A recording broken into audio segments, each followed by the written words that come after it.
This is the final presentation of my Teachers in Action project.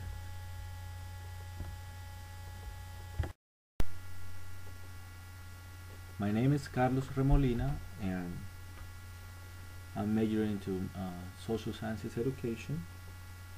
When I was coming into the Teachers in Action project, I felt uncomfortable when I was around kids who had special needs.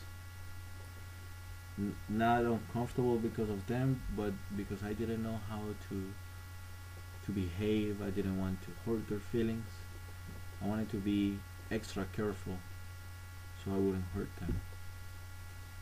I believe that this project has helped me so much to understand the differences and the needs that these kids have and how I could be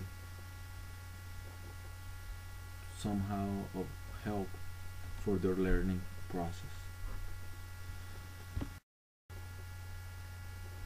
Freedom Middle School is the place where I did all of the hours for the Teachers in Action project. Every kid who attends Freedom Middle School is very fortunate to have such a beautiful building as their school. And I was very fortunate to meet the classroom where exceptional education is not a job but a passion. Mrs. Bonilla and Mr. Muriel were the ones dedicated to the success of such program.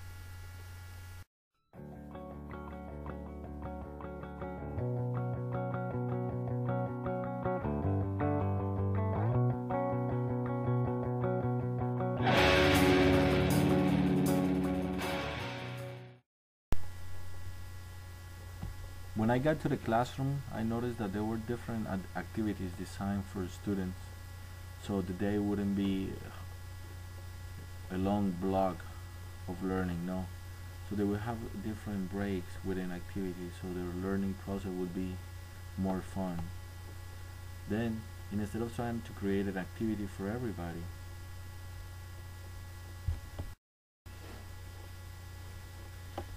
I decided to be of help in the different learning centers that they had across the classroom.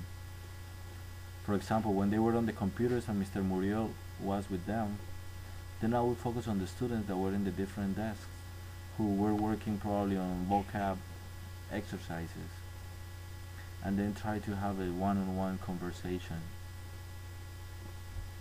While they seem to be not interested at the beginning, things would change within 30 seconds of us talking.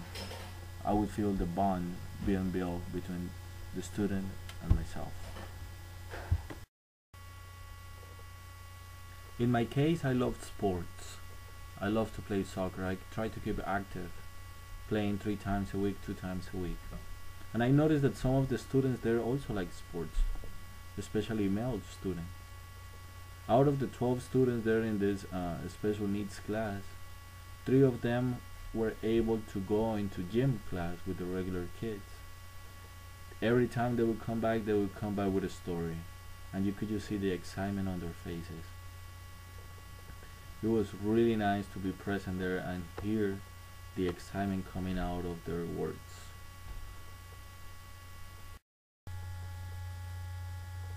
My project was developed over the period of 4 weeks, when I would go into the classroom and help Mrs. Bonilla and Mr. Muriel within the classroom's lessons.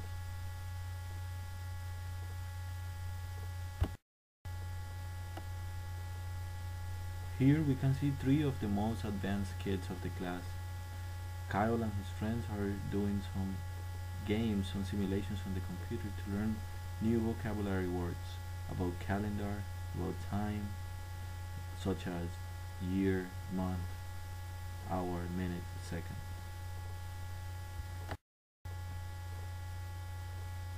Even though I'm not in the picture, you can see that all the students are looking towards the same place. At that moment I was explaining to them precisely the calendar, how they work, how days work, what part of the year we were in, and how long it would be for each day to be over. They seemed confused at the beginning. This picture was taken at the beginning of my explanation, but I was glad to see the following week the progress that they had done in reference to this subject.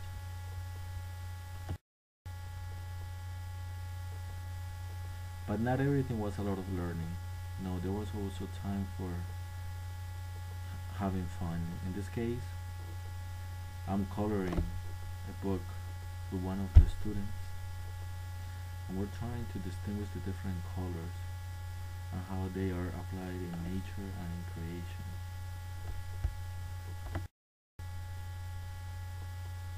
Finally, Miguel is in the Maths Learning Center, where he's trying really hard to do additional exercises.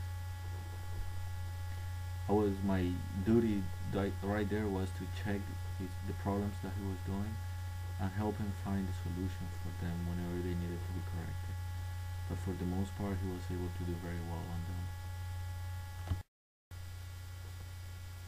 I believe that this picture well exemplifies my reflection on the experience. It would be unrealistic to expect every student to participate in the activities. We have to accept that students have the option of choosing not to participate or to participate in the different activities we create as teachers or as educators. In this case, we see how Alex decided not to participate in any of the activities.